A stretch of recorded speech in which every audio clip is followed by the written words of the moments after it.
Is WebEx working better these days, or just my imagination? Okay, good. Not for me. Go ahead. I didn't know WebEx was a thing still. It's a rarity, I think.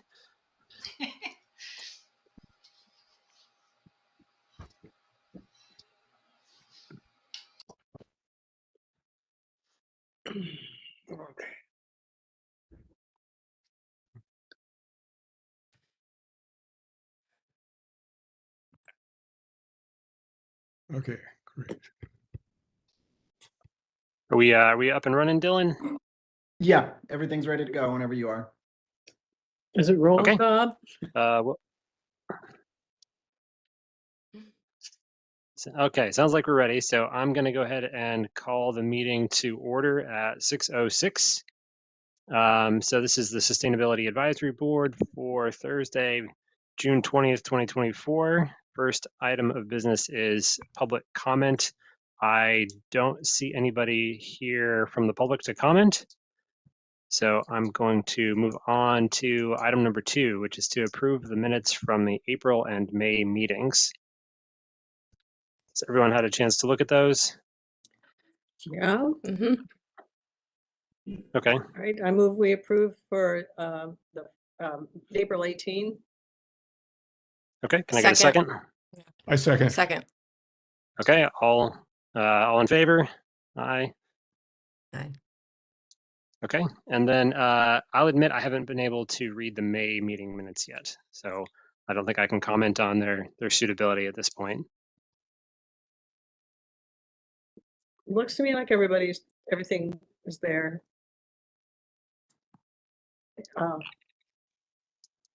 Guess for those who Yeah, are I looked present, at it. and okay, do we want to get? Sure. I had. Okay, can I get a second? Second. Okay, all in favor? Aye. Okay, the meeting minutes from April and May are approved then. So next item of business is member check-ins and introductions. I guess I'll jump in and introduce myself for those who don't know me. My name is Mike Carlson. I'm one of the co-chairs of the Sustainability Advisory Board. Been on the board for I think almost 3 years now, and professionally work as an engineer and interested in all things energy conservation and in protecting our green spaces. So I'll toss it over to Greg. My name is Greg Smith. I'm the other co-chair of the Sustainability Advisory Board. I think I've been on for about 4 or 5 years now. We'll be stepping down. We have 2-year limits to our officers' terms. I worked in my career before I retired as a professor in the Graduate School of Education and Counseling at Lewis and Clark, and taught courses in sustainability, and have been involved in environmental activism most of my adult life. Thanks, Greg. All right, who wants to go next? All right, I can go next. My name is Kate Jaspers. I've been on the board almost a year now, I guess, or active on the board for about a year. I'm a stay-at-home parent. Before that, I was a professor over at Lewis and Clark in a field unrelated to sustainability. And I'll give my normal disclaimer that if you hear kids, I have kids here. I heard some kids somewhere else too, I think. But if you hear kids yelling, I will try my best to be muted, but they're here.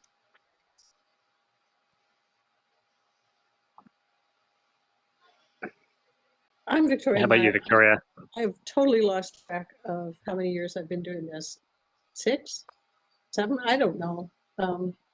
I think a term is 4 years, and my term just was.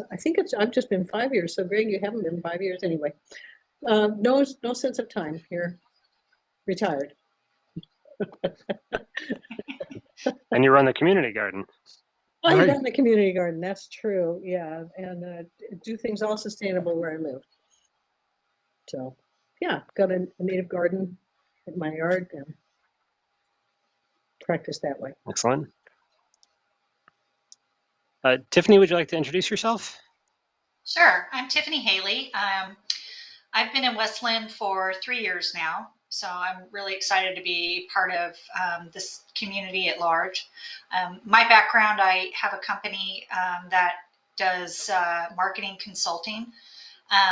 Prior to that, I worked with broadcast tech companies, and I also worked at Lockheed Martin, where I was a marketing person for the energy division.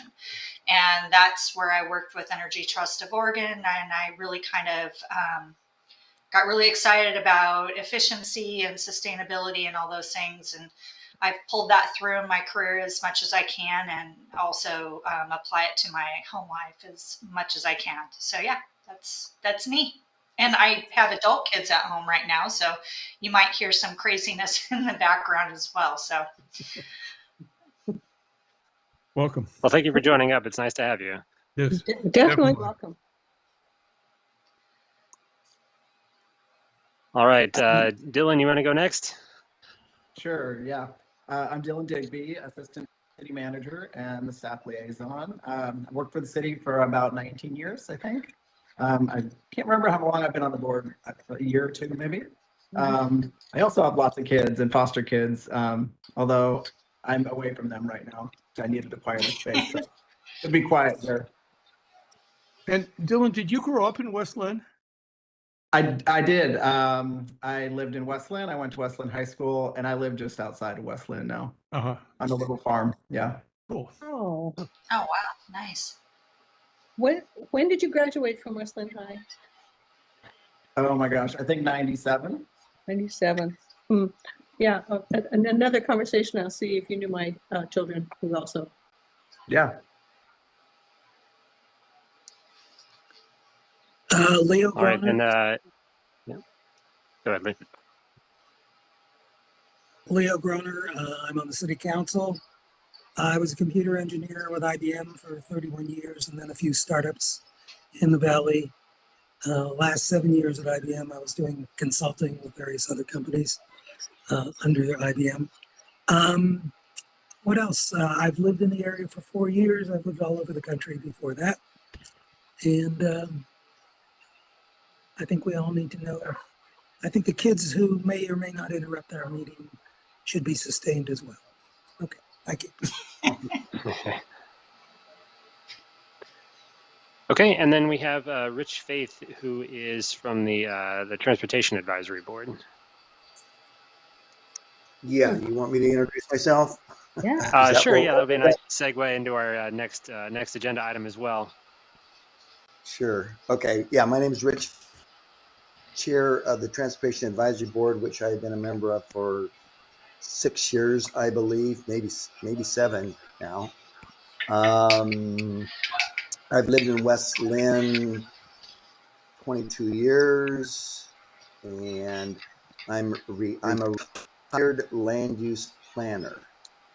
Spent nearly 40 years in that profession. One comment I'm going to make is that I'm on the site with you guys, but it doesn't behave the way WebEx behaves when we have our meetings. I don't quite understand. Some of you are fading in and out. My picture is there, then it's gone. It's just very bizarre. So I'm not quite sure what to expect with this. It's because it acts so differently from when our meetings are posted through WebEx. But anyway, for the moment, I see everybody, I think. Don't know where I am on this page, but nevertheless, here I am. And so at your request or invitation, I will whatever it is you'd like me to address. Great. Welcome. I think maybe a decent place to start would maybe just to give us an overview of the work of the TAB, what your general responsibilities are, and maybe some of what you've been focused on lately, just to kind of set the stage for how we might be able to collaborate with you. Okay. So principally what we do is we advise the city staff and city council on matters pertaining to transportation, and that would that would be all modes of transportation, but predominantly, we're dealing with the public infrastructure of streets and roads and sidewalks. And have any part to play also public transportation, TriMet and so forth. But most of our attention is focused on the road system, the public sidewalk system, and we, we just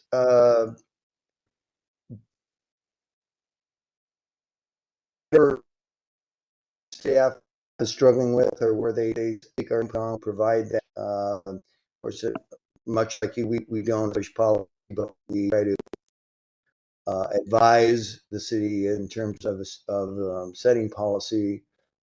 I think the biggest role that the TS or the advisory board has played probably in the last decade was the transportation system plan, commonly referred to as the TSP, which is the overall master plan for transportation.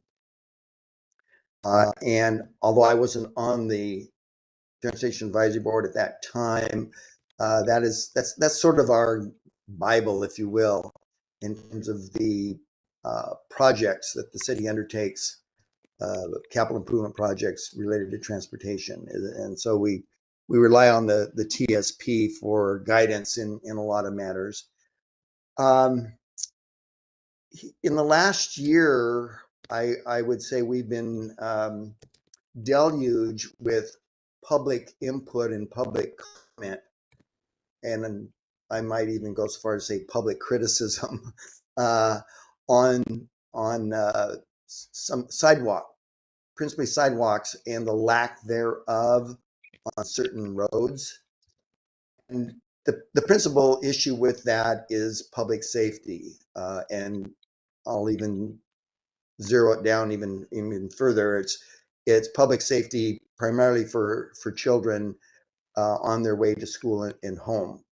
So last year, 2023, we had several meetings in which we had large turnout of citizens lobbying us to do whatever we could to construct some sidewalks where they were lacking. The two major projects that came to our attention were 19th and 7th. 7th being in the Willamette district, and 19th is, well, I think that's still in the Willamette district, but it's a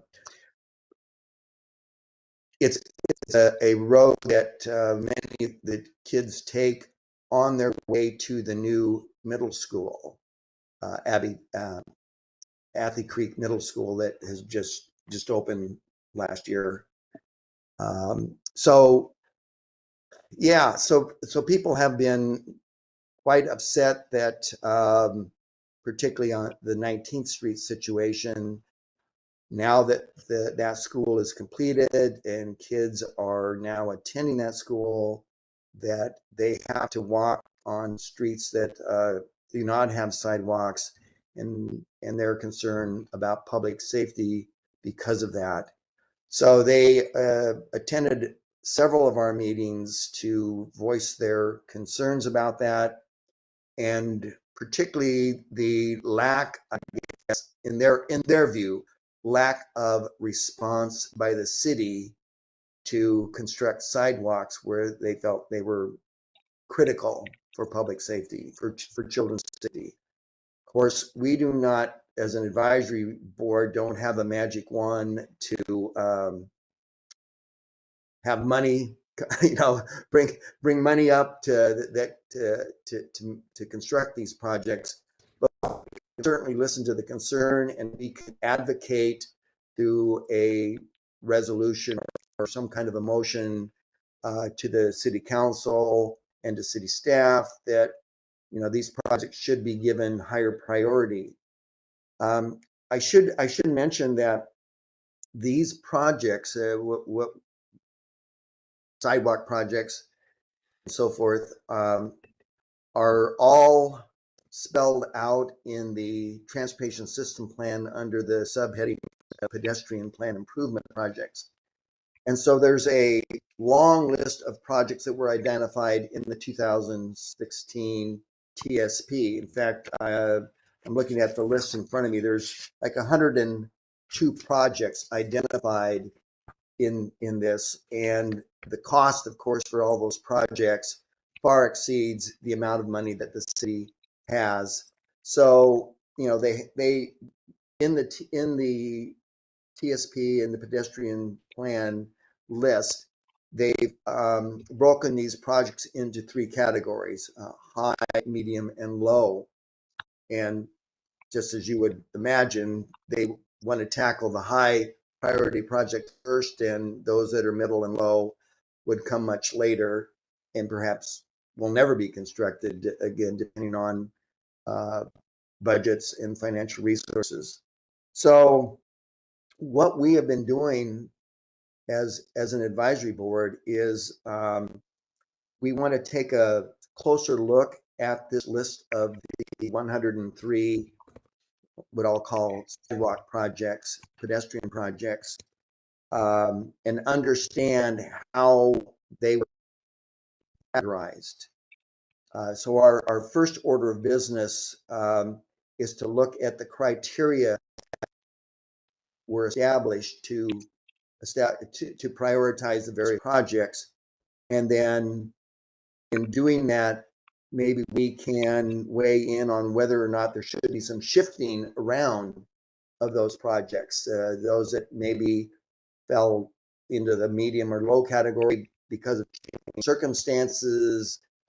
Those criteria don't apply in the same way that they did nearly 10 years ago, 8 years ago, and that there is a basis for recategorizing these projects. So that is sort of our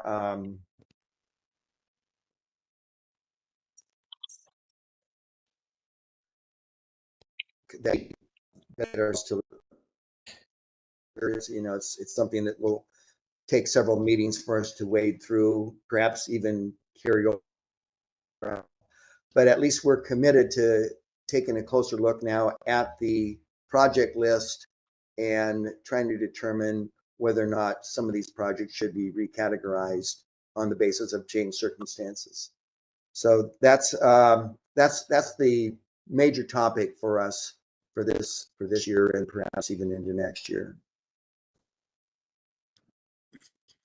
So I don't know how that ties in at all with things that your board is doing, but just so we have a base of understanding about what we do. From that, maybe you can discern if there's any part where you might play in that, or if that is completely out of your area of responsibility. Well, I think I would Can I say ask that a question, please? How many are in the high priority category of those 102? Oddly, I don't have the numbers, but just looking through here, the vast majority, the high priority category has by far the largest number of projects. So frankly, low and I'm just gonna, in looking at this, I'm gonna say probably 70% of these projects appear that they're rated as a high priority, and the other 30% are either medium or low. Because if everything is high priority, then nothing is high priority. Well, not everything is, but that's an excellent. That's part of the reason why we want to take a look at the criteria and see how these things were scored to begin with. So we have to have that basis of understanding before we can even attempt to say whether or not there should be a reshuffling or recategorization of the projects. So it looks And like Dylan? 30. I see 31 are medium and 3 are low on the list. Yeah, very few are low. So Yeah.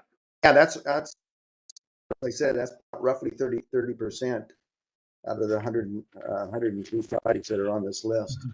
Yeah. Well, and I'll add is as the based on the dates you said, it makes sense that that new middle school wasn't a consideration with the plan, right? Because I was looking at the document you have there, and it says it's there's only one middle school. So I bet even that, like you said, you have to figure out how things have changed. Is that something you mentioned? Yes. Yeah, that's Yeah. correct. Yeah. I mean, obviously the middle school foot traffic that is generated by that is a major consideration that needs to be looked at as far as infill sidewalk projects in and around that middle school. So that's the type of thing that we want to take a look at and see what has changed in the last 8 to 10 years when the TSP was being developed. I think I could try to address some of what I've seen happening, at least in the last 2 or 3 years. When I went to the meeting that John Floyd had 2 or 3 weeks ago about the proposed development on 7th and 5th Avenues, by just up above the old settling ponds that Blue Heron had run, it Yeah. really hit me that the new changes that have been brought in with regard to infill and the density of housing basically kind of was introduced into the system without other changes with regard to transportation that really needed to be considered as well. And so it really has made me realize that there needs to be some kind of revisiting of the transportation plan to be able to take into account the impact of infill, both on wetlands, particularly in that particular environment, as well as the urban canopy. And I think it's a place that the SAB and the Transportation Advisory Board could conceivably try to collaborate to really kind of look at what changes in that transportation plan need to be introduced to really kind of catch up with the impact of infill, which is, I think, one of the things that has created all of the problems on 9th Street with the number of houses that are now being put in there and the narrowness of 9th Street. And although 9th Street now has a 15-mile-an-hour limit, which is a help, when all of those new families kind of move into those homes, the increase in traffic is going to be significant. And if, like all of the 52 units that are kind of planned on 5th and 7th Street are constructed on land which could probably only absorb a pretty narrow street, it seems as though we're creating just a variety of bottlenecks with regard to transportation that will have like a significant impact both on people's safety and the quality of their lives, but also on the amount of trees that will have to be taken down, and on the impact of all of these, all of this transportation next to what will hopefully continue to be some protected wetlands. So I guess for me, that would be one of the ways in which we could conceivably begin working with one another more extensively to try to rectify this major shift that has happened with regard to infill and housing density. Yes, I agree that, for lack of a better term, the middle housing rule doesn't necessarily account for what the public infrastructure is in to those lands that are being developed at the high densities. The rule basically gives the green light to increase density, and you got to figure out how to make the street network, the whole public infrastructure work for that. And so that's the challenge I think that's we're all going to be facing. Right. Can you imagine any ways in which we might be able to work with you to begin to address some of those issues?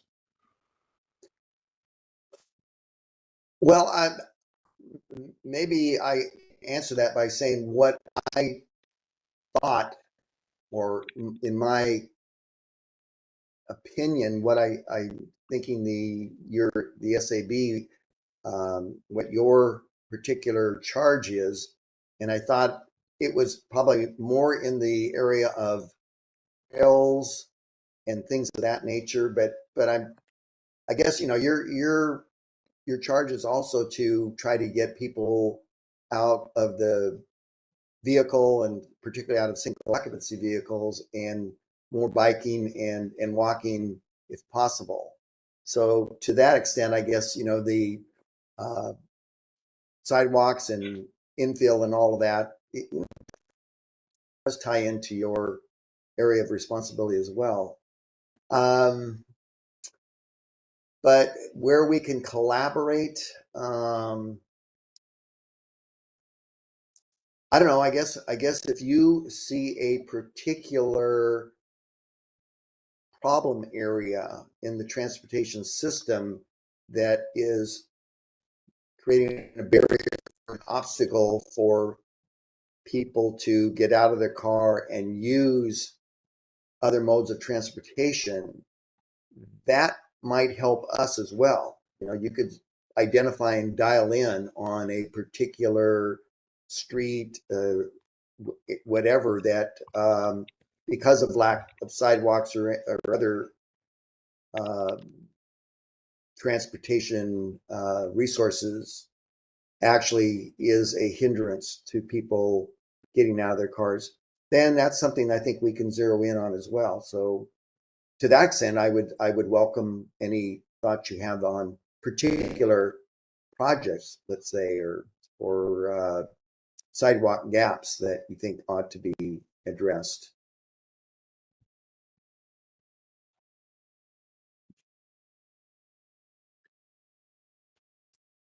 Imagine that with that in mind, the membership can keep an eye out for those sorts of things. I personally don't have any of those identified at the moment, but I hear you on the value of that information. Yeah, I'm Okay. wondering if that's something that like we could, our group could talk about and then get back to you on, and we could, because I think that I like the way you said that, like helping identify kind of barrier areas, roadblocks, as you might say, to getting people, because one of the things we have talked about is like how do we make West Linn more bikeable and walkable, right? Because that clearly does fit in with our charge on the sustainability board. So I think it would be really interesting for us to go back and look at the specific pedestrian plan priorities and see what we see and think about how else we could figure out to how do we figure out what would make the biggest difference? Does that make sense? I don't know if that was clear. Yes. Yeah, I hear you. I agree. I mean, if you take a look at that project list and you're aware of a project on this list that you think is really critical to seeing walkability and bikeability or whatever, if that was completed, then that would be good information for us to look at, trying to get that, even if it's rated high priority, that it should be the highest of the high priorities, so to Yeah. speak. So yeah, any kind of feedback that you might have about that would be most welcome, certainly. I imagine that hearing more about how the priority of the existing sidewalk proposals was assessed initially might give us some insight into just kind of thinking through that and seeing what we observe out there. Like I imagine, for example, that like getting kids to schools is a driver Yeah. for wanting sidewalks. I don't know if you distinguish between like elementary, middle, and high schools, or what else goes into that thinking. I mean, perhaps the plan itself describes this, but I haven't read it in any detail. It looks like No, yeah. it also looks like the plan was developed with a consultant as well. It was largely driven by a consultant team. And the other thing I might throw in there is that normally transportation system plans are revised on a 10-year cycle. Mhm. You know, if the funding is there and so forth, then I guess the will to do so.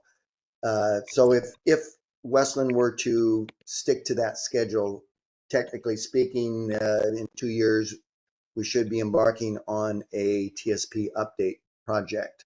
Yeah. So that, you know, that in itself would be a opportunity as well to look at these projects and shuffle them around, and again, looking at the criteria that have been established to prioritize them, whether or not that still holds true, and which projects fall off the list and which ones might join the list. Who knows? So it's a possibility in 2 years the city might embark upon that.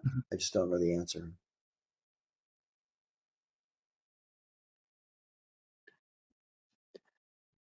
Dylan or Lou, do you have any insight into whether that may or may not happen?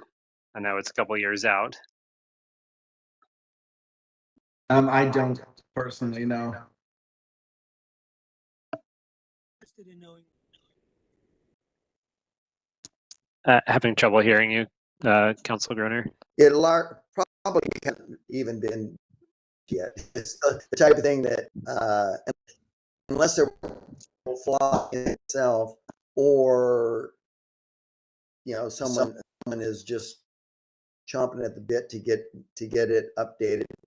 It normally doesn't you know, get on anyone's radar screen until you're at that point where you really feel it's so outdated it's time to update it. So many communities, in my own experience, yeah, it's more like about a 15 to 20 year cycle that those things get addressed. So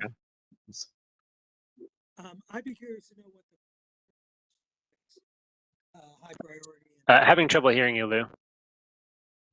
I not sure what the sound problem is. I would like to know what the criteria is for high and low priority. Did you hear that? yeah, I did, and that's the same question that we've asked, and where staff is for our meeting next week, are supposed to be bringing that to us at our meeting next week, so that we can study that and begin to determine if it's still valid, if those criteria are still valid, or if they are still valid, how they would affect the various projects on the list.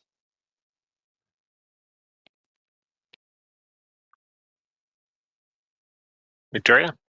I have a question. I want to verify that the construction that's going on between the new Athey Creek Middle School and the Willamette Village, if that is indeed for sidewalk and bike lane, in which case I think the school's paying for it, that the deal was the city would pay for the roundabout and the school would pay for the sidewalk and the bike lane, but that's only hearsay. My understanding is that the school is paying for the improvements on their side of Willamette Falls Drive, and the city is paying for it on that would be Fields Bridge Park. Is that it? Fields Bridge Park. Fields Bridge. Yeah. Mm-hmm. Yeah, the city is paying for the improvements on that side, and the school on their side of their frontage of. Yeah.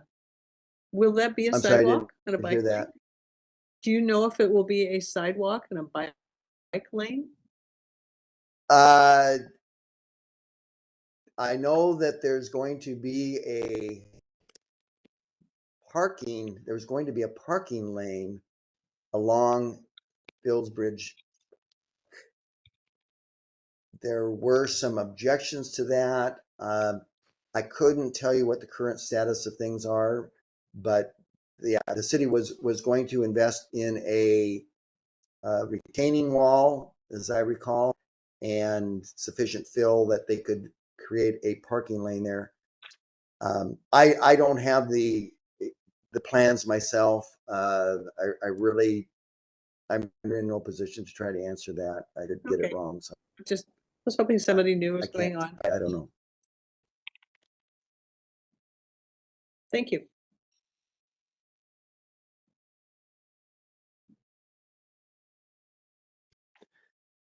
I assume that on some level you may engage with TriMet from time to time. We have never had a representative from TriMet attend one of our meetings. Yeah, you know, that's a pretty big hurdle in terms of getting TriMet to add certain bus lines, new lines, or to increase their coverage for public transportation. It's all predicated upon in how they demand would be, and they have their whole slew of transportation planners as well. So we have, I mean, only to the extent that we support and have expressed our support for as much bus transit as possible. That's about as far as it's gone. We've never tried to identify a specific route or say this area desperately needs public transportation. I guess we've been pretty much at the mercy of the TriMet planners, and so that's about as far as we've ever taken it with TriMet. Okay. Do you have you had any involvement in trying to bring additional EV charging to the city? As I understand it, we have 2 EV charging stations, both located at City Hall, but essentially that's it. So bringing charging infrastructure into Westland is something that this group has talked about. I'm curious if that's come up in yours as well. Yeah, we're aware of the shortage of them and have expressed, just through our discussions at meetings, the need for those. But that has been largely, the installation of those is largely contingent upon, I think, grants that are available. And my understanding is the city has and still is pursuing grant money to install more charging stations. So we've been fully supportive of that, but we haven't been that in it at all. Frankly, it's largely, I think, a staff responsibility of pursuing the grants that would fund new EV stations. Yeah, I can add that. At one point, For one grant, and we applied for a second, or are currently applying for a second one. Mm-hmm. Excellent. I know that Mayor Bielostowski expressed some interest a while ago in convening some sort of like multi-party task force of like private developers in the area, the Graymores and the ROICs of the city, just to see if there wasn't a way to kind of brainstorm about making it easier for those EV charging stations to be put in these locations where there's already like a pretty sizable like parking lot footprint and lots of traffic to see what could be done to get private investment involved there. I have not informed. Our board has not been advised that. I don't recall it ever being mentioned. Okay. If that sort of thing was to be called up, is there appetite from your group to participate in that? Well, I'm sure if that committee or task force is formed and we are invited to have a representative on it, we would certainly be willing to participate. Certainly, yes. Okay. Maybe that's something we can ask about.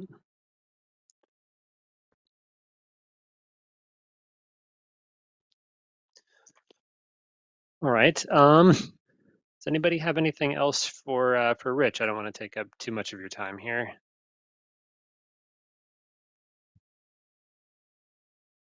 Okay.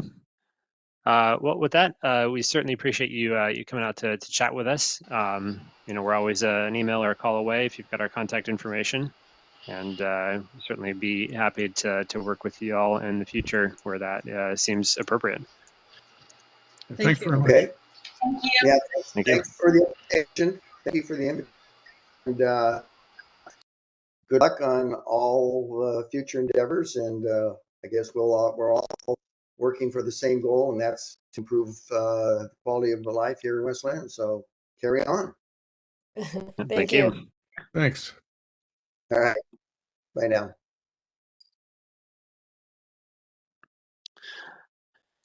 Okay, so our next order of business is to just check in about the upcoming Old Time Fair, second weekend of July. We are planning to have a table there. I think originally we had said that we were going to try to do 2 days, but then my understanding is that that may have been scaled back to 1 day in Yes. Yeah. previous meeting. Okay, did we have a day? Was that going to be a Saturday or a Sunday? I think why don't we go ahead this Saturday, if that makes sense to everyone, as we have done in the past. Yeah. Okay, and then I did confirm with the uh, landscape maintenance company that I work with that uses the all electric equipment that they would be willing to come out and demo some of their products for the Nice. community. Nice. Good. So I'll let them know. I don't know if we're hoping to ask them to come out for a significant period of time, but I might just see what they're up for. Yeah. Yeah. I would imagine if they came for 2 or 3 hours, that would be great. Like that afternoon. Hmm.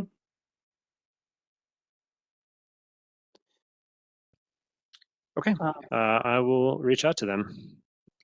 Last year there was a group who had electric bikes. Greg, do you know if they'll be back? I emailed them, both the owner and the woman that I had worked with most closely last year, and never heard anything back. So I think that if we go with the landscaping equipment, that'll probably be enough. Okay. Yeah. Okay. So I guess I'd be interested in like which people are going to be able to volunteer for a couple of hours or 3 or so. So I'd be able to. good. It's fun. I'm pretty sure I can. You Yeah. What can? is the date on that? Let's The pull it July up here. 13th. Yeah, Oh, July 13th. Yeah. July 13th. Yeah. Second Saturday of July. Okay.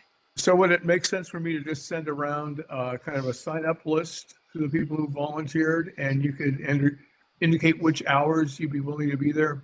And normally we do it in pairs. It's much more interesting. And then I think it also makes sense just to kind of think about what additional information we might want to be able to include at this. So we don't necessarily have to decide that right now, but if you have ideas about materials that would be valuable to incorporate, uh, please let me know, and I'll check with Charity to see whether she has any seeds to give away again. Yep, that was a real draw. Yeah. Yeah. I remember Did people really liked the recycling magnets also. Yeah. Those were popular. So I can ask Plastic. Perry about that.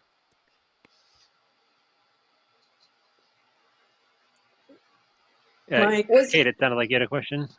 Yeah, was there something about like maybe someone else sharing a table with us? Was that for this or something else? Yes, the Westland Garden Club was interested in having a person there as well, and it sounds like. Oh yeah. And I said, go ahead. The more the merrier. Yeah. And they just have a little bit of information to share, but I figured it would be nice to be able to have them there. Yeah. Yeah, I agree. That sounds great. And then it's just one more kind of draw. Yeah, yeah. Did they say anything about how long they were hoping to be at the table for? Is it like they're going to stop in for the morning, or are they planning to kind of do the whole day with us? I think they were planning to. Well, I think it starts. Remind me if I'm incorrect, but I think it starts after 1.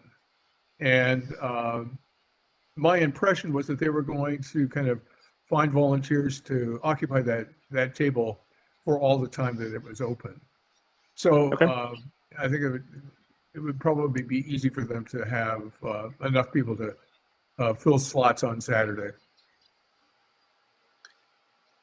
I already Great. informed Sue that we would only be there on Saturday. It looks Okay. like maybe it's the fair opens at 11 on Saturday. Okay. That's what I'm saying. Yep. Okay, good. Yeah, So and then it we'll figure closes from at 11 on. 10:30 p.m.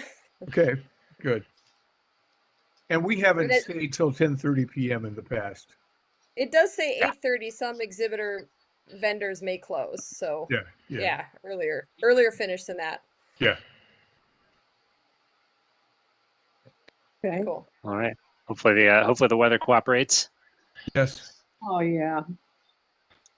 Bring And I'll be water. in touch with folks just to kind of coordinating, like setting up the canopy and bringing tables and all of those things. So You know, my friends who were going to do a nice banner for us they're very difficult to get a hold of.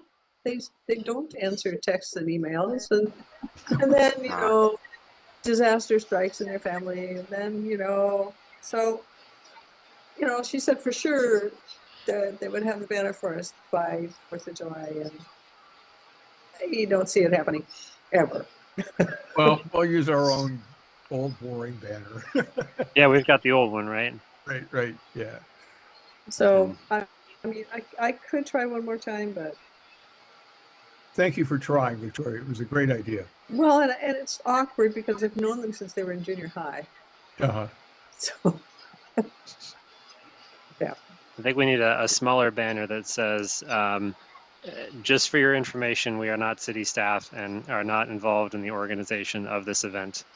We had so many questions last time, like, hey, can you tell me when this specific thing is happening, or who's in charge here? How do I find this thing? And we were like, I wish I could help you. Yeah. Okay, so maybe we can get like an email thread going where we suggest like materials to bring along and other ideas for making the most of that day. Okay. It's Yeah. fun. I enjoyed Yeah. it.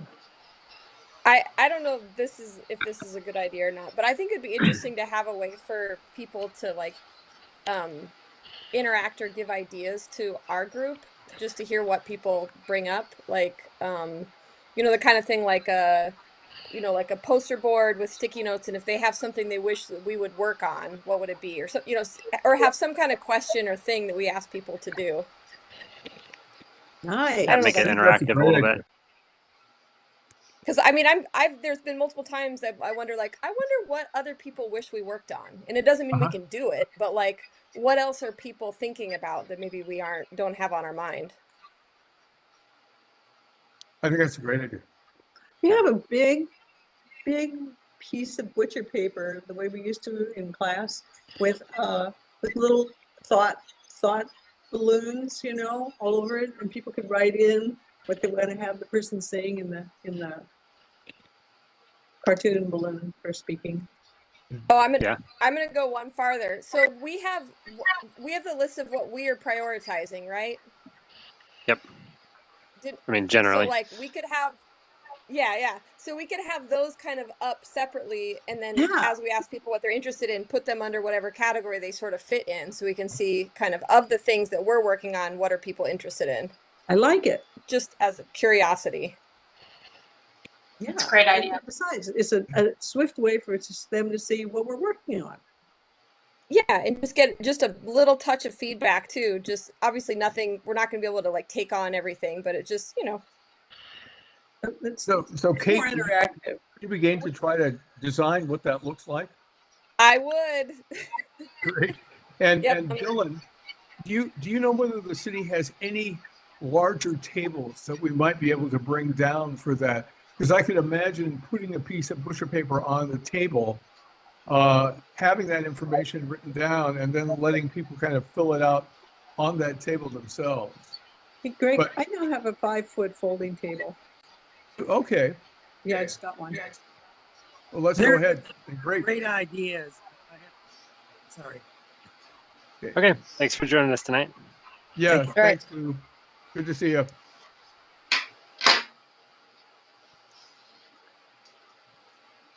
Okay.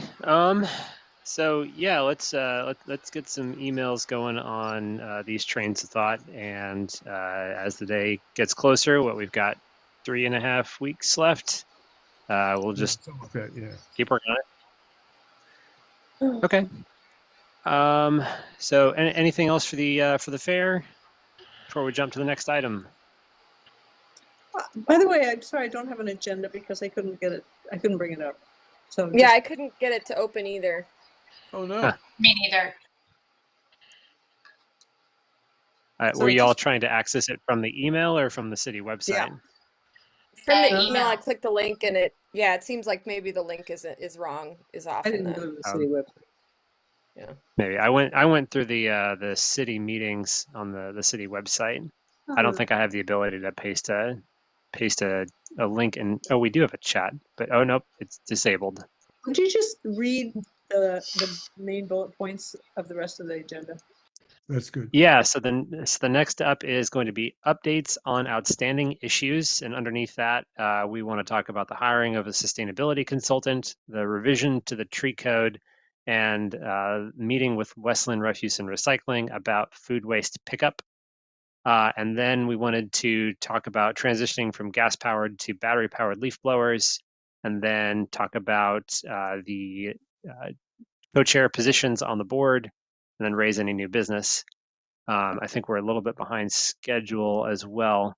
So I think Dylan may have just needed to step away also. So I think, oh, nope, you're still there. You're still there. I'm here. I was just sending the agenda. Okay. All right. So in that vein, so next up on the agenda would be just to hear any updates from Dylan about where things stand with respect to the hiring of the consultant.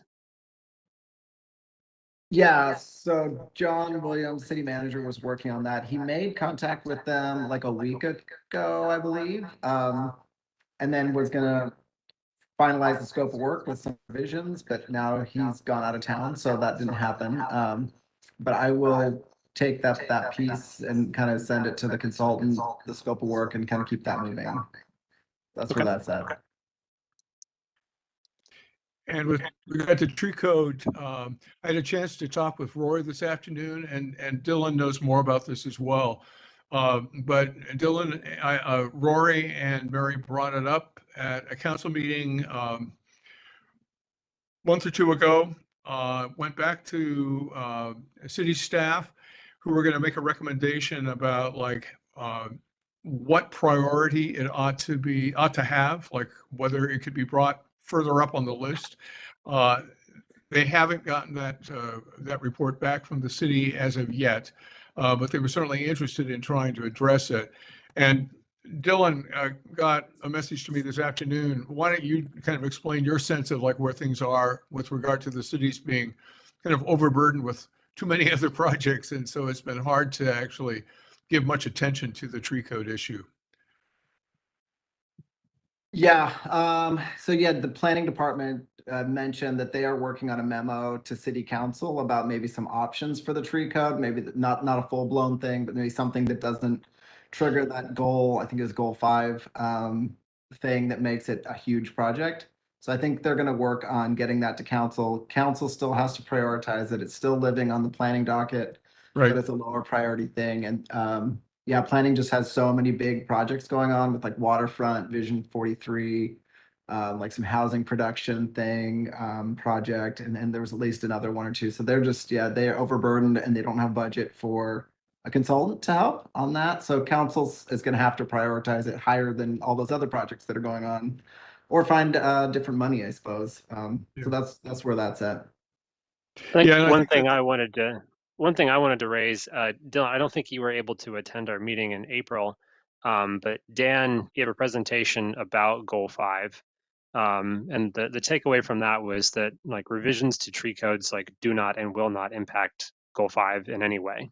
And so that, if that consideration is factoring into the kind of the internal decision-making process with the city, we just want it to be known that like that's not an issue, and that those concerns don't need to be, worried over, particularly if there's a fear that that's going to add cost.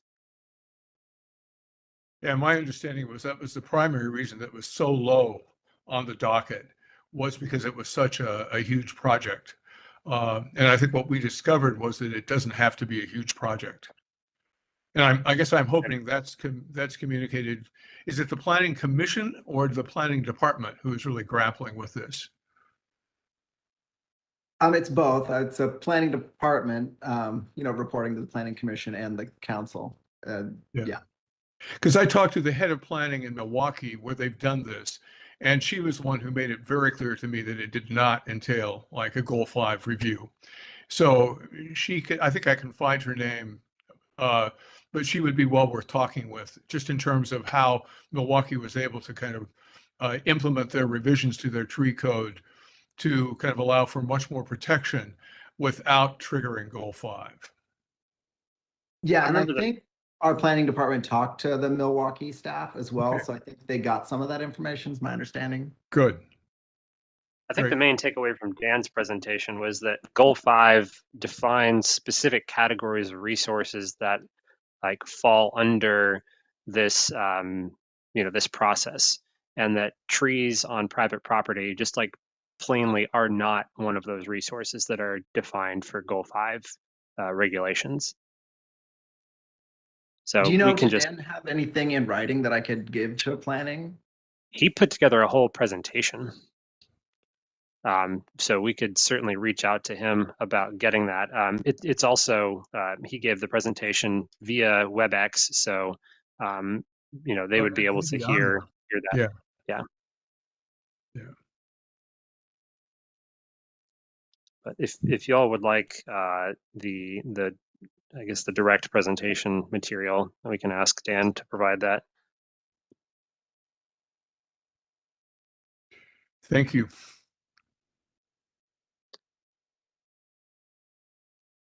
Okay, anything else with respect to the tree code?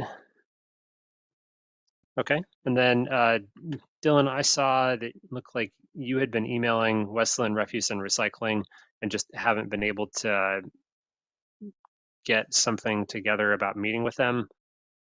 Well, yeah, I couldn't get everyone on the same page for a date, so I sent out some new dates in early July. So hopefully I can get most everyone. I'll just kind of move forward if I can't get everyone this time. So Okay. who on SAB did you send that out to? I believe it's Victoria and Mike. Do I have that right? I don't think I've ever seen anything from you about that. Yeah, I haven't seen anything. Okay, that's interesting. I sent it today. Oh, you just sent it today?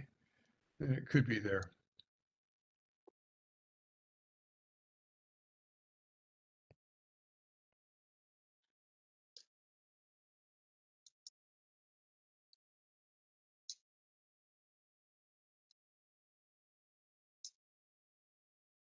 Well, don't worry about it, but you could, just resend it, and then we can, see what. It was Mike and Victoria. Mike and Victoria? Okay. Right? Yeah.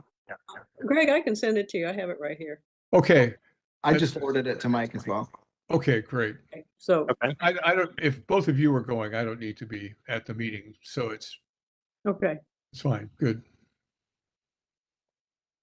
Okay, there it is. I will respond to that. Okay, thank you. Great. Okay. Next up on the agenda is more discussion about the gas-powered leaf blower transition, and just trying to look at elements of a possible proposal to put to the city. I think, Greg, you noted to me in conversation that the city of Portland has passed an ordinance to phase out the use of gas-powered leaf blowers in Portland's city limits. I was glad to see that. It looks like it takes several years to accomplish that, but as I understand it, part of that is to allow time for private businesses to depreciate the equipment. Right, and just make that transition. So I was at a meeting yesterday of the Lake Oswego Sustainability Network with their advocacy team, and they are looking at making a proposal to the city council in Lake Oswego um, in the next year to basically try to do something similar to what Portland has done. But they raised a number of, I think, important issues that I think it's worth our taking into consideration. And we might kind of look at how we can devote meeting time over the next couple of months to really kind of grapple with each of these different issues. Actually, Lake Oswego has done, their Sustainability Advisory Board did a white paper that they gave to the City Council 2 years ago that I'll send to you that actually includes a lot of rich information that we could draw upon ourselves. But let me simply go through the elements that have come out that need to really be addressed in a proposal like this. I think the first is simply a phase-in schedule. Like Mike was saying, in Portland, the new law regulations were passed in March. They won't go into effect until 2026, and then only partial effect and not complete effect until 2028.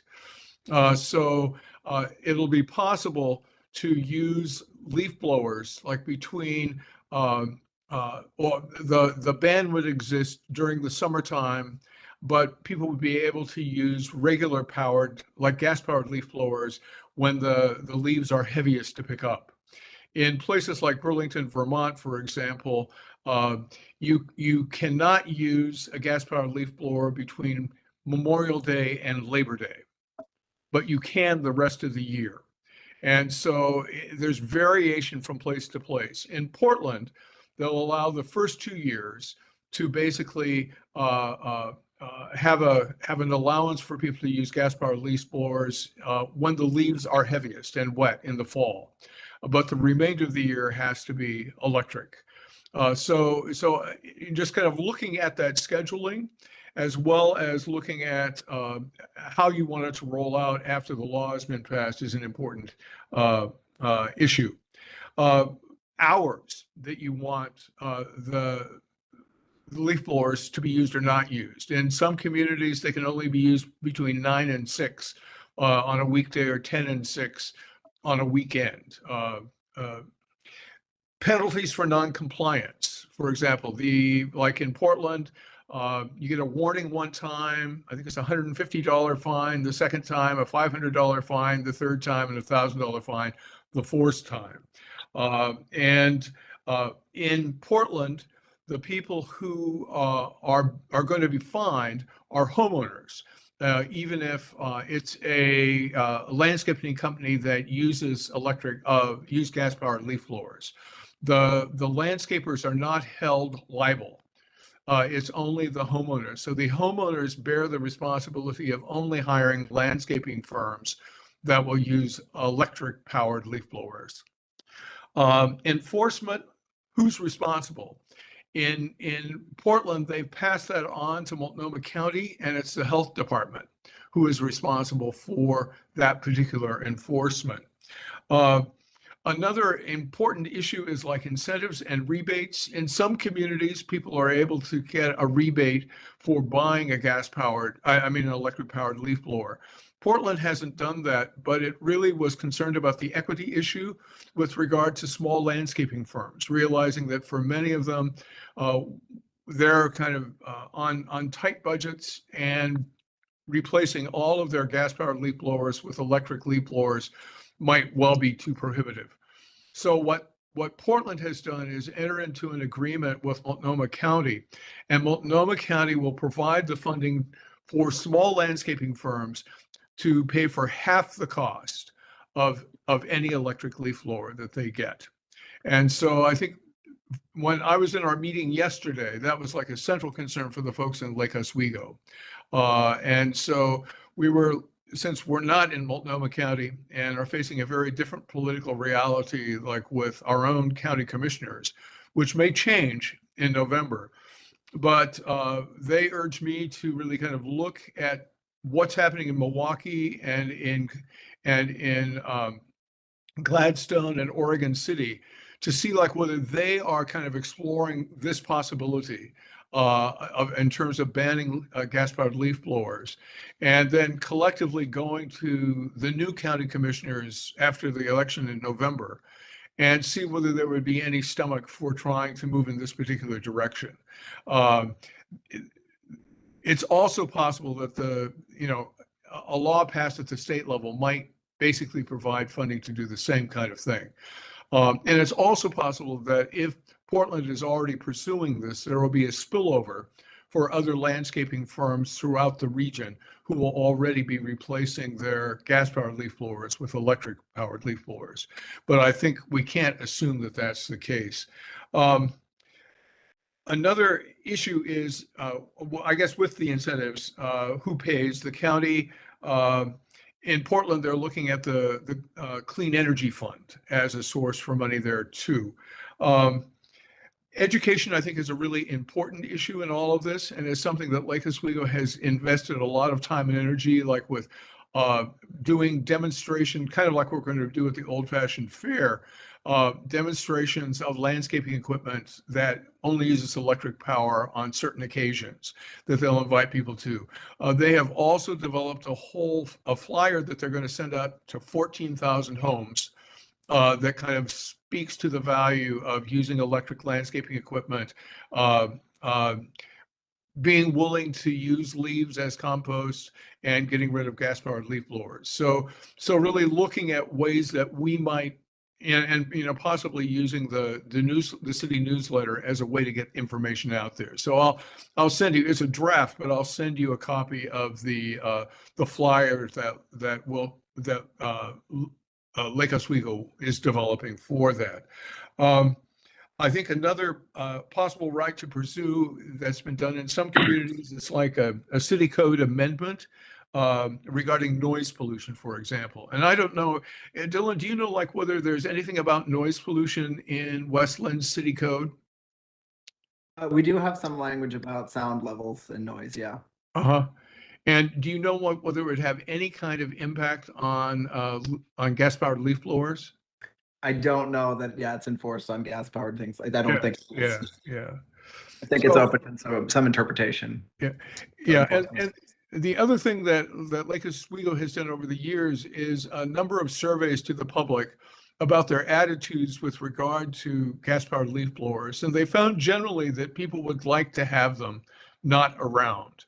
But at the same time, they acknowledge that the use of these leaf blowers has been normalized. Like people don't expect either themselves or their landscaping firms to use rakes and brooms. so I think one of the things that has been suggested is that we really, in literature, and this has been done in Lake Oswego, is to encourage people to actually not be so reliant upon electrical equipment to move leaves and dust around. So those are the kinds of issues that I think we should probably sit down and have a conversation about as we try to think through what it is that we would like to present to the city council as it relates to some kind of resolution or a change in city code related to leaf blowers. So that's essentially like what I've been learning. I can send this out to you so that well, actually, I'll just put it into the minutes so that you can see what's there and review that as we kind of move forward with this. So any thoughts from you just about how to proceed with this particular initiative? Again, that was kind of, I think Bill Riley was the one who had really kind of raised this issue, but I think that other city council members are interested in kind of pursuing this as well. Certainly think you've got a good list of things to consider, both in terms of how it would actually work functionally, but also being mindful of any concerns around the equity of such a proposal. Yeah. I think it's very helpful to have these different documents about what Lake Oswego is looking at, what the Portland has done, and we can, if I just print those up and start highlighting what I'd like to see here. Yeah. I think Portland. I mean, go ahead, Tiffany. That was I, Kate, I, I think. I Oh, was going to say that educating the public is a great first step. I mean, Yeah. everybody always wants to rush to the finish line on things, but starting out with educating people on why it's a big deal to move towards electric powered leaf blowers and other landscape tools and the benefits over a long term is a great first step. And that's always been what I've been involved in terms of energy efficiency. So it just kind of makes sense that people understand what the mission is before we tell them what they can and can't do. No, I completely agree. absolutely. And I think that the city newsletter is a good place to start. But I think the other Yeah. thing is that an op-ed in the local paper would be great to have as well. So if you would be interested in helping write that, like I would be willing to be a kind of a co-author on that with you. But I think Sure. really kind of looking at like what the dimensions of like a short op-ed would be, like 500 to 750 words. And we have, at least for a long time, we've had the ear of the editor, and a former co-chair of the SAB writes regular op-eds for the paper.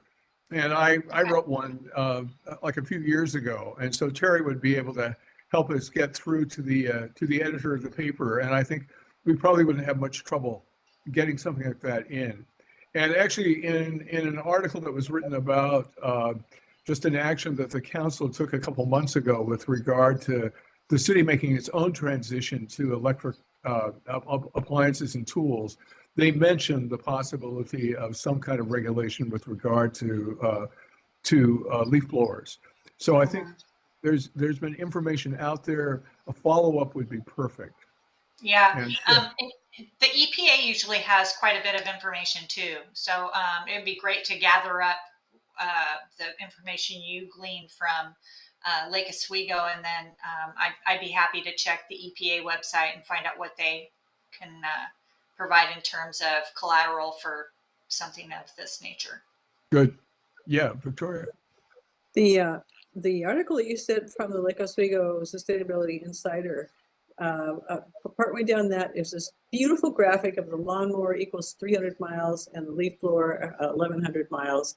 And it's so spot on that if that could be put into the pamphlet that goes out quarterly, Uh-huh. it's just a really great graphic. Yeah, it is.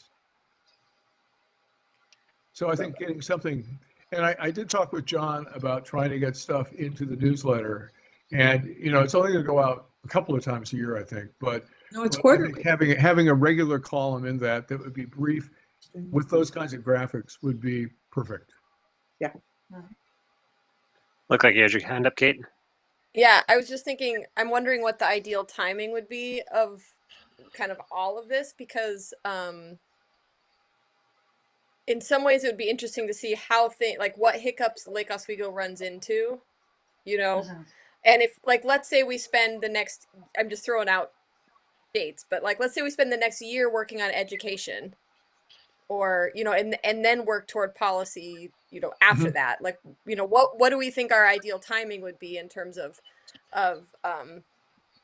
strategically to help us have that be the most accepted by the public, maybe the most familiar because it's happening other places, the least pushback, etc.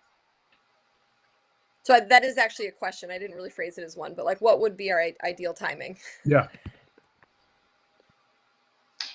I mean, I think that you have to put some education out there and then do a survey to see if it's if it's resonating with people. And then if you get a good response back on your survey, then you continue with the education to where when people see something, hey, this is going to happen in X amount of time, people are prepared for it and it's not a big surprise. So that, and that could take anywhere from, say we started an article and we did that in 3 weeks, and then we do the newsletter. How often is it? 3 times a year, every quarter, the newsletter. We just might be biannual. consistently put something in the newsletter, so we're same messaging, consistent messaging. And then, it could take a while. It could take anywhere from, 3 months to 6 months for something to start resonating with people. And it's also something we might be able to cross with other advisory boards, maybe along the education. Do we have a education advisory board? I didn't look to see if we did, but any other type of advisory board that does cross somewhere with education, where information is going out to the schools to help support it in the lower level education up through high school. It's just kind of hitting it from all angles, right? Tiffany, it's great to have you on this board. Agreed. Yeah, good perspective. And that's also like different topic, making me think about the same strategy around the food scrap composting, in terms of getting the idea out there, then getting feedback, then, Yeah. Yeah, never assume. It's what I've learned in my career. Yeah.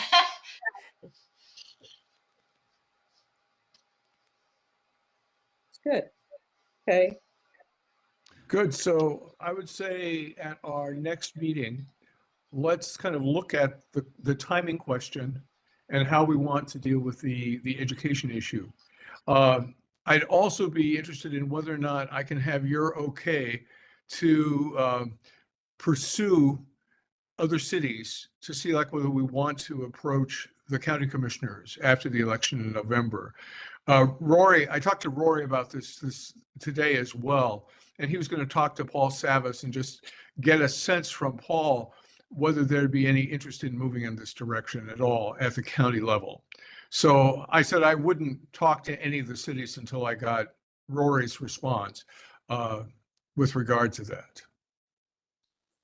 Greg, could you clarify for me that we're doing this so that the county will help pay for it? The county would basically help with the cost of purchasing electric powered leaf blowers for small landscaping businesses. But it'd probably have to be all landscaping businesses. Have to wait till Tootie Smith isn't there. And I think like one of the questions is just how many landscaping businesses, would they only be landscaping businesses that are licensed in West Linn or Lake Oswego or Oregon City, for example?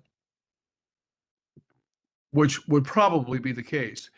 But many landscaping businesses are probably licensed in Portland, and then will have to basically buy the electric powered leaf blowers, but would be able to tap into the dollars that Portland has available. So I think that the hope was that the spillover effect would actually affect many of the landscaping businesses in the region. Yeah. Yep, So what I want hopefully. to ask for Rory is to find out how much money Portland is anticipating spending on this. Well, you have my blessing if you want to pursue that, Greg. What was that? You have my blessing Okay, and gratitude. good. You're Yeah, welcome. same. Yep, definitely.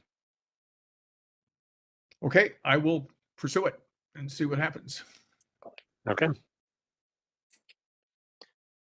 Okay. All right, then there's nothing else there about the gas-powered leaf blowers. Our next item of business is to discuss the leadership positions on the board. So Greg's term is coming to an end pretty shortly here, and we need another co-chair. I need to speak here.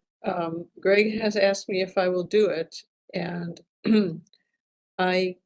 I can do it as a figurehead right now, but I have to use the excuse here that my husband has been very ill and will be so for a while in the future. And my family's also coming into town in early July. So I feel like my plate's full. And so I can do it as a figurehead, but I just don't know how much more than that.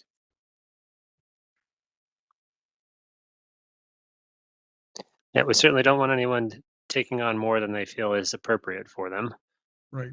Yeah, right now. Don't want to ask that of you. I had mentioned to Councilmember Bright when I ran into her a few weeks ago that it might be the case that the if Greg, if you're willing and if I'm willing in 6 months to just keep doing this, that there may be an avenue where the city council could just give us the thumbs up to just stay the course. A waiver.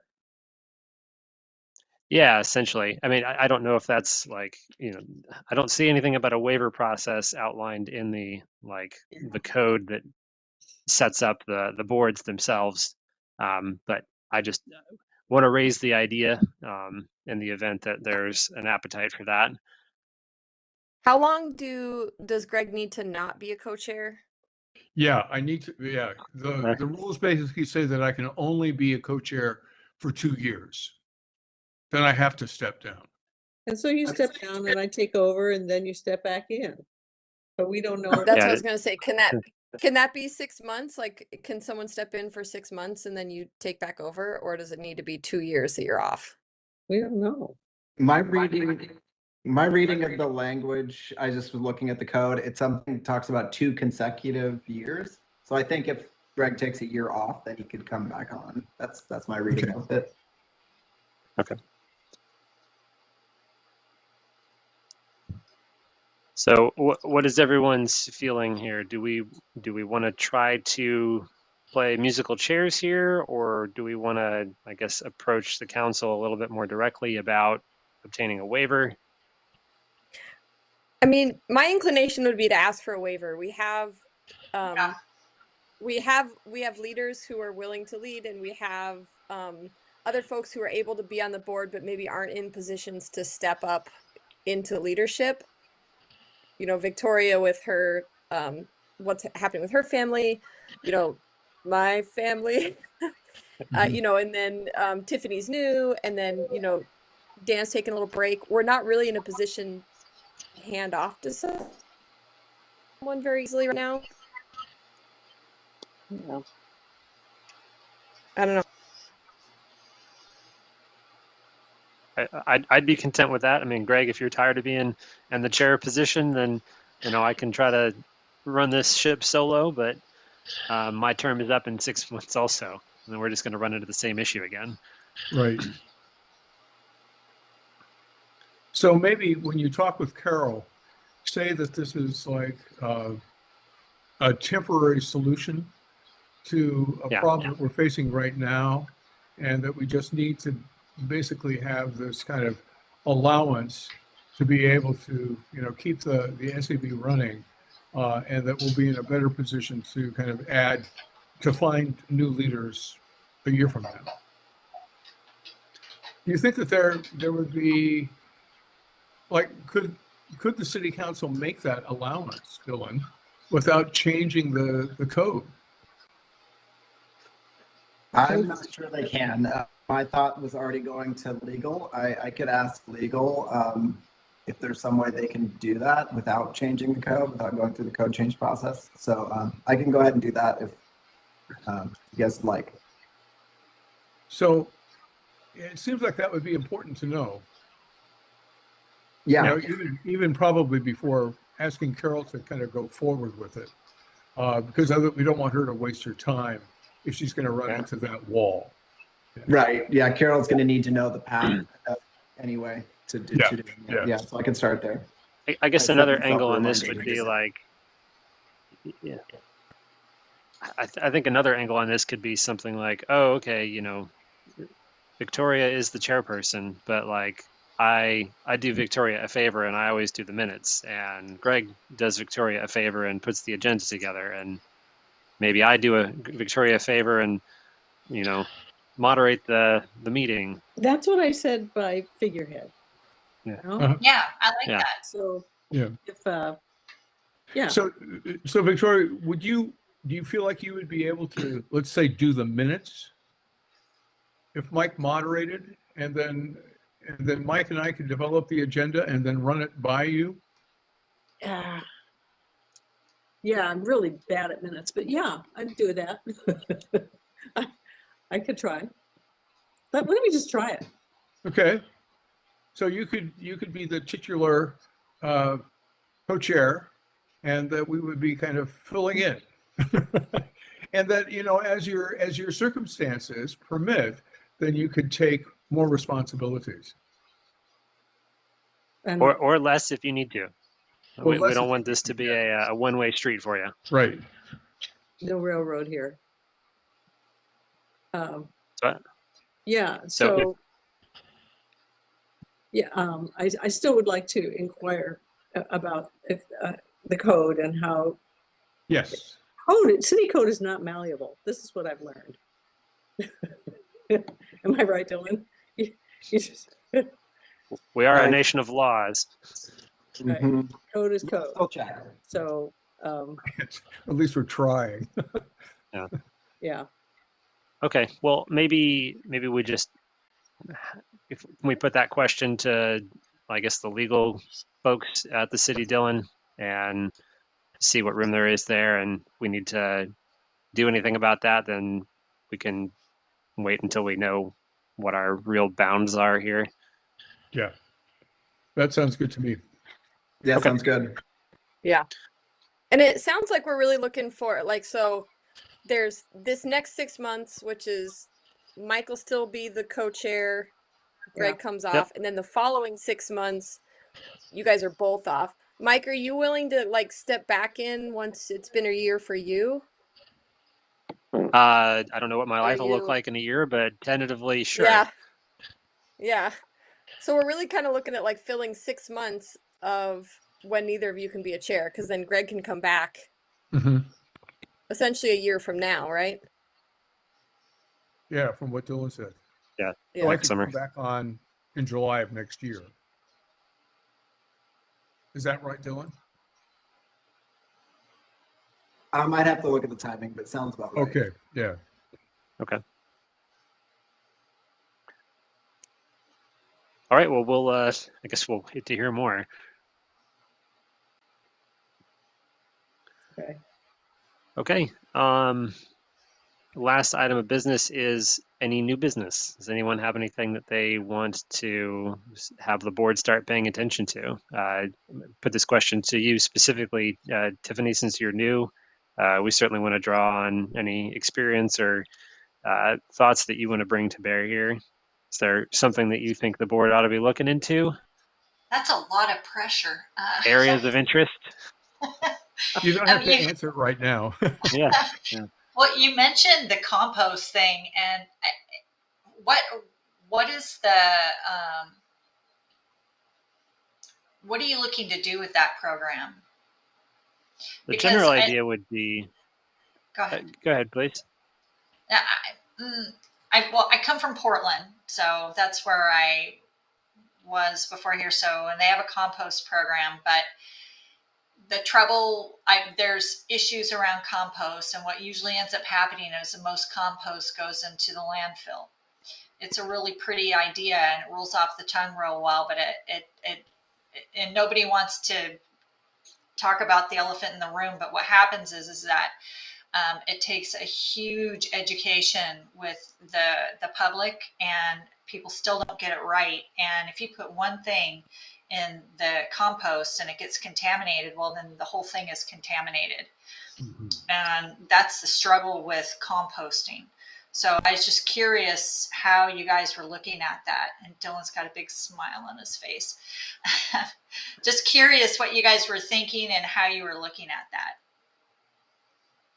I think as a first approximation, we went to the city's waste hauler, West Linn Refuse and Recycling, and just put the idea to them. Hey, what would it look like for y'all to implement this kind of program here? They came back to us and essentially said, every customer pays $5 a month extra, and you get another bin, and we send another truck route around, and then we take all the food scraps to a different processing facility, and compost happens. Well, Mike, I think that the compost was mixed with yard debris. Yeah, it is. Oh, that's right. Yep. yeah, they would need to reroute that truck to a different facility that could accept that Far class away. of waste product. Corvallis or somewhere. Although there's a transfer station in Canby, so the trucks here don't have to go all the way down. Oh, okay. Yeah, because Lake Oswego is working with that particular trash hauler. And so we had spoken with the folks in Lake Oswego to see how their process worked as well. And their people were not having to pay significantly more for that service. And it was also not required.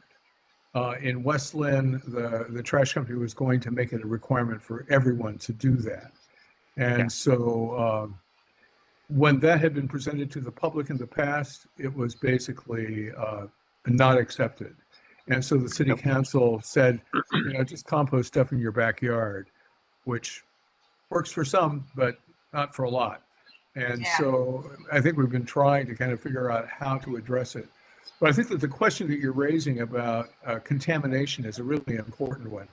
And it would be worth asking, like the folks who are involved with the program in West Linn, and I think it was the Liberty Sanitation Company that is taking the refuse, the food scraps and yard waste down to Corvallis, and just see how much of a problem that is for them as well.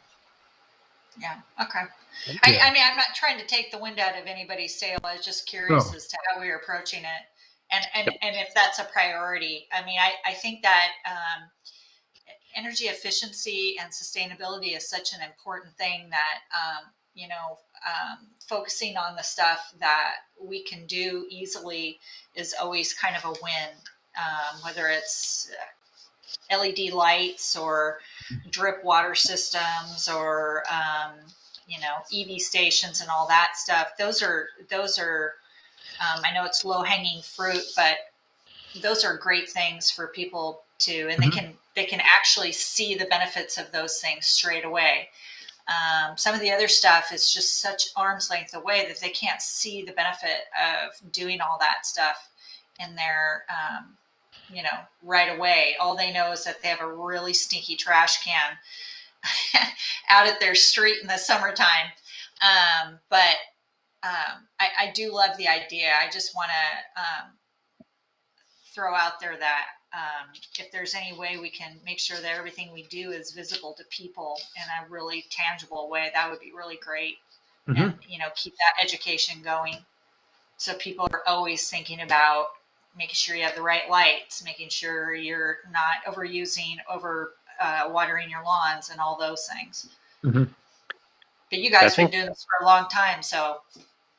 But we've also never, to my knowledge, had somebody who is familiar with good marketing practices on our board. We've done like educational events where we're like, hey, we have brought in a speaker, and this speaker is going to give a presentation via Zoom, and like 4 people show up, and that was like we started to run out of ideas after that. But having you with us, I think, is going to be a real benefit to our visibility and outreach efforts that are presently near zero. Okay, well, that's good to hear.